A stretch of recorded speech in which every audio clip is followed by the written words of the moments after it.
parce que bu amee vous aurez en grande partie la responsabilité devant les Sénégalais yow la ñuy wax te effectivement boobaa yow lay doon bu la ko dara jaral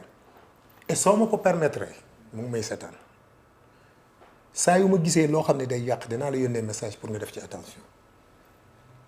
mu ne ma je vous le permets monsieur le maire c'est la raison pour laquelle je vous ai donné mon numéro et je l'ai dit ba muy def sa sortie là désastreuse là. la sortie du 2 mai avec les journalistes. Là le matin man laa ko yónnee message su ma yoroon sama téléphone si le message est toujours là ma léeral la ko ne ko nag tey Sénégal yëpp dañ lay déglu te je sais que seytaane ak ñeneen li ñuy xaar rek mooy nga wax loo xam ni waroo ko wax en tant que président de la République te nit ñaa ngi lay déglu su doon sama sago nga tempérer qu'on dépasse cette situation parce que de 2024 à maintenant beaucoup de choses ont été réalisées sous l'impulsion du Premier ministre. Parler beaucoup plus de ça que d'autres choses keroog tontuwuma bi ma tontu laa sa benn xarit ne ko kii tey day toj kaas yi parce que musuma koo bind message wax dëgg yàlla te tontuwuma wax dëgg yàlla musuma koo bind message te tontuwuma mais keroog tontuwuma ba mu commencé émission bi j'ai un ami ma ne ko kii tey noo def mu toj kaas yi et c'est exactement ce qui se passe parce que xam nga xamante nañu dañoo yàgg on a fait presque 8 ans ensemble xamante nañu kenn ku ci ne xam nga sa jikko morom donc on n'est pas surpris c'était pas douloureux pour ñun parce que ñun xamoon nañ ni rupture bi am na ba pare c'était une question d'heure te Sénégalais xam nga lu ñu doon def dañu doon toog rek xëy taf wàcce na président. donc le et il fallait pas quand même Ousmane Sonko war narul woon dem Assemblée nationale. Il a précipité aujourd'hui la date des questions d'actualité.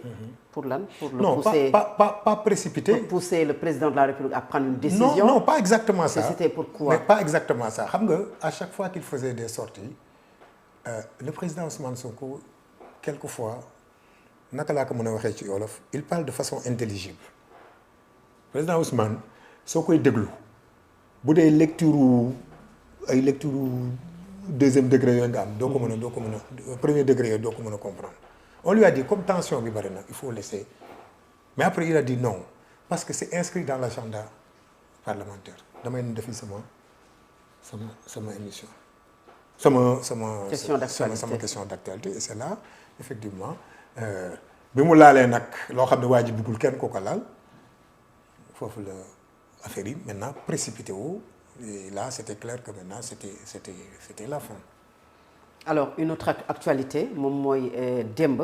le président de la République en conseil des ministres limogé Ngagne Demba Touré Alioune Gueye ki nga xam ne moom mooy Aïda Mbodj Toussaint Manga entre autres ban appréciation nga ci am d'abord. Bon man dara bettuma ci benn et puis defuma dara en fait li ma metti rek c'est pour lui. Comment parce que mu ngi wone loo xam ni sénégalais xamul woon loolu dama doon waxtaan ak benn maire soxna la jigéen la day jàngale ma ne ko mais gisuma la jam ñaajo mu ne ma non man jàngalekat laa bëgguma taxaw ci wetu koo xam ni li muy wone ça renvoie à une mauvaise image suñu doom yi wala suñu njaboot yi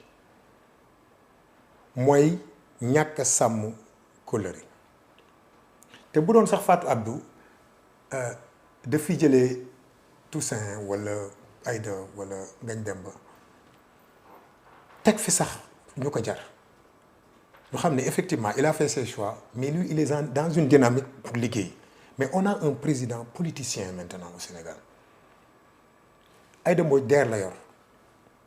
sa conception moom de la DER président de la République mooy ne day financer te à travers ces financements là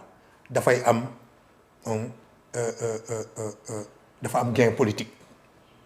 c'est comme ça noonu la réfléchir mu jële ko fa teg fa Abdoulaye Niane tout le monde sait que Abdoulaye Niane a trahi le PASTEF dem ànd ak Benno Bokk Yaakaar ci la ko Macky Sall defee directeur de la BNDE est-ce que yaa ngi ça renvoie à quoi nga jël Doura Baldé je n'ai rien man xam nga en fait du question sax de personne parce que quelquefois damay bañ nit ñi yaakaar ne c'est des attaques personnelles. mais c'est des profils yoo xam ne mën nañ ci taxaw quand même. mën nañ ci taxaw justement. Doura Baldé était avec Macky Sall. Doura Baldé a tout fait pour que Diomaye ne soit pas président de la République. Doura a travaillé à Kolda et un peu partout pour que Diomaye bañ a nekk président de la République. Il a été aussi de Pastef quand il était. Oui, il a été de Pastef. Ouais. Même Abdoulaye Niane mi il a travaillé pour que. jot na. Oui jot na pour que mais Ousmane Sonko ne soit pas président de la République. Le Fally Seck là gis ngeen sa vidéo mu ne Diomaye mënul nekk président la parce que kii bu nekkee président gàmmu dootu fi amati gis ngeen ko mais Fatou ça renvoie à quoi sur le plan moral ça renvoie à quoi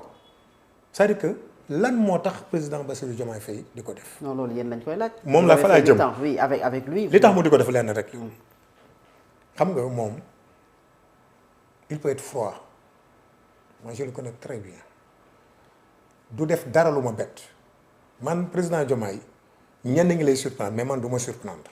jamais de la vie du ma dara mais jàngalekat la man les moindres détails dama koy xool ci doomu aadama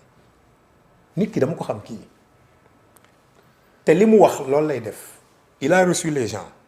ñun bu mu jëkkee recevoir bureau politique et jour boobu laa ne kii dootuma toog a teg moom ci jotaayu politique moo tax quand il recevait les maires de Pastef te mu ma quand il recevait les députés de Pastef bon non boobu bokkuma ci et quand il recevait les coordonnateurs départementaux parce que yàlla def na j'ai plusieurs casquettes je suis maire je suis membre du bureau politique et je suis en même temps coordonnateur départemental il a reçu tous ces gens là benn yoon laa dem bureau politique mu wax ma ni kii li muy def wax na leen ko il a dit ce jour là et je ne trahis pas de secret parce que gis naa ñenn ci ñoom ñu muy jox ay éléments te loolu yëpp dama yàlla baal dara du ci dëgg. mais dinañ ci non moom. wax dëgg yàlla yow yaa ngi bëgg a yàq émission bi. xam nga dafa am ñoo xam ni boo leen tuddee rek yow fi may wax c'est extrêmement important. mu ne ñu maa ngi yéen xamante nañu il a même un peu versé dans la menace et après quand on est sorti de cette rencontre j'ai dit à son chef de cabinet la prochaine fois ngeen invité ñu ci format bii bu dee c'est un format politique parce que c'est le président de la République mais il est membre de Pastef ci li mu wax ba léegi. et ça c'est une contradiction te suñuy texte da koy bañ mënoo nekk ne yow tu es dans un même parti ba pare di am un mouvement loolu nos textes l'interdisent mais loolu dinañ ci ñëwaat il nous dit yéen maag yéen xamante nañu sagam bi ma nekkul woon dara la ñu xamante asamaak bi ma amee le pouvoir du décret c'est ça qu'il a dit ce jour-là. ah oui oui ça. Oui. moo tax ñii di pare di wax nii yëpp bu ñu wax loo xam nga le président Ousmane Sonko keroog wax na ko il ne faudrait pas qu'on nous laisse parler sagam maag yéen bi ñu nekkee ci parti bi nii kese ngeen ma xamee woon asamaak maintenant bi ma amee le pouvoir du décret ça veut dire que nous avons un président politicien qui a le complexe du décret lu muy wax da ciy boole décret et dafa yaakaar ne ces décrets là comme li ma wax muy utiliser nii dafay toucher nit ñi mais du leen toucher Fatou Abdou mës nga gis dans l'histoire politique du Sénégal ñu woo ay ministres pour ñu dugg ci gouvernement ñu bañ mësoo ko gis c'est la première fois dans l'histoire politique du Sénégal il y avait des démissions de façon perlée nit dina xëy rek démissionner te loolu c'est exceptionnel dans l'histoire politique du Sénégal c'est la première fois qu'on voit ça ngay woo ay ministre ñu bañ nga woo ay directeur bëgg leen def ministre ñu bañ Lamine Ndiaye Aprosi le jeune qu'on a remplacé hier il l'a appelé pour en faire un ministre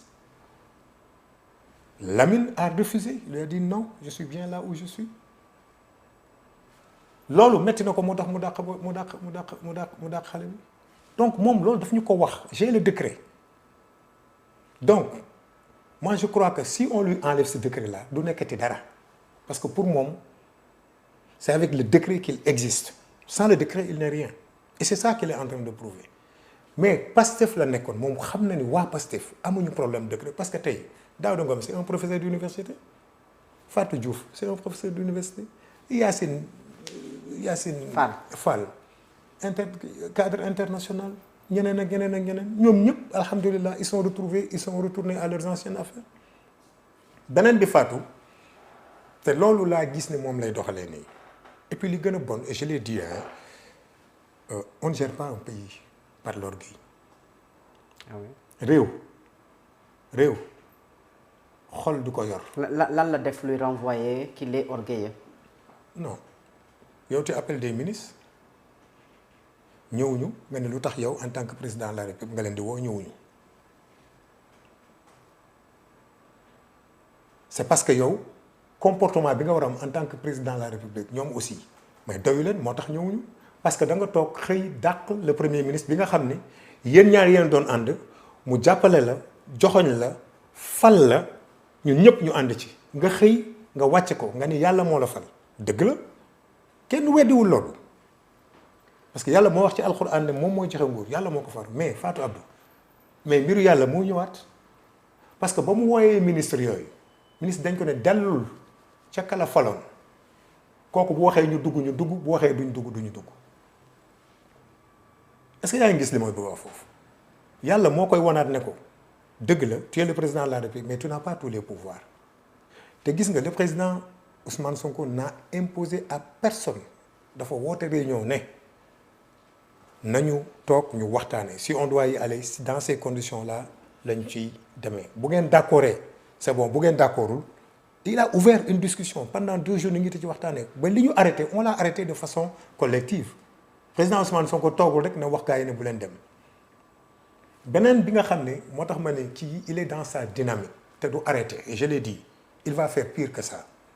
mais loolu nag ñu ngi ko ciy xaar mu inviter les coordonnateurs départementaux xaw ma les députés ñëpp ñëw mu ne leen su ngeen continuer nii ñun ñëpp dañuy ñàkk su ngeen continuer nii ñun ñëpp dañuy ñàkk ça veut dire que actuellement ni ci benn logique la nekk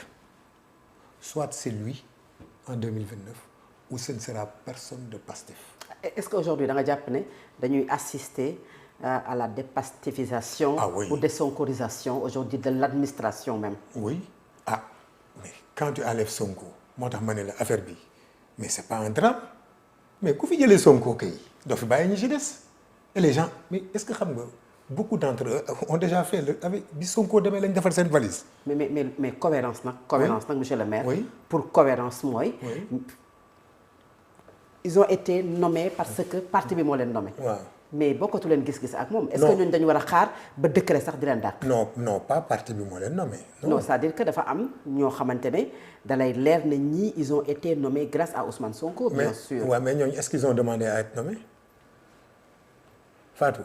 est-ce que ñooñu ils ont demandé à être nommés Fatou ils n'ont pas demandé à dañ leen fekk seen liggéeyukaay woo leen ne leen comme ñoo bokkoon di xeex bi notre philosophie à Pastef pour ñu appliquer ko il faut que ñi nekkoon ci biir ñëw bokk ci Fatou dañ leen jëlee am ñoo xam ne xoolal Europe lañ nekk États-Unis fu ne woo leen certains même ont hésité donc Fatou moo leen woowoon bu leen demeet na leen demeet ñëpp nag bokkuñu man bon je veux pas parler de mon cas je veux pas faire comme tout le monde mais man biñ ma woowee pour ma dugg ci gouvernement dama bañoon dama bañ ba tëdd ci suuf président Ousmane Sonko kese laa xamul woon dama koy def moo tax ma dugg parce que moom mënuma ñaan dara te duma ko may mais j'avais catégoriquement refusé d'entrer dans un gouvernement te dama fa def 3 mois 4 mois rek ne fii duma fi toog damay dem sama yoon. Et pourquoi? Non parce que man li ma doon gis c'est pas ça du loolu la ñu waxoon ni moom la ñuy def dès les 4 premiers mois. waaw. de votre magistère. waaw. maanaam bi ngeen di door a accéder au pouvoir. rek tàmbali woon nga di gis yenn yi. non boobu xam nga j'ai été ministre après élection après législative bien sûr. voilà mais après mais avant même da nga doon gis parce que y avait beaucoup de blocages quelquefois loolu da nga koy gis xam nga y a des choses yoo xam ni même bu ñu la ko waxul da nga koy xam dans le fonctionnement de certains de certains ministères. loolu boo ko waxee qu'est-ce que ça veut dire c'est-à-dire que le changement. bi ngeen jàpp ne yéen Bassirou Diomaye Faye moom la def changement bu yàgg la bu teel la. non loolu yàgg na teel na. depuis kañ et où. je vais pas trop m'avancer certaines choses mais c'est depuis la prison loolu daal mën naa la ko wax. en attendant maintenant. non bi ngeen di battre campagne ak Bassirou Diomaye Faye am na lu ngeen xamoon. am na lu ñu ci jotoon a xam depuis la prison laa la wax. lu ngeen xamoon comme lan dafa am ñu mu doon waxtaanal moment boobu wala il s'était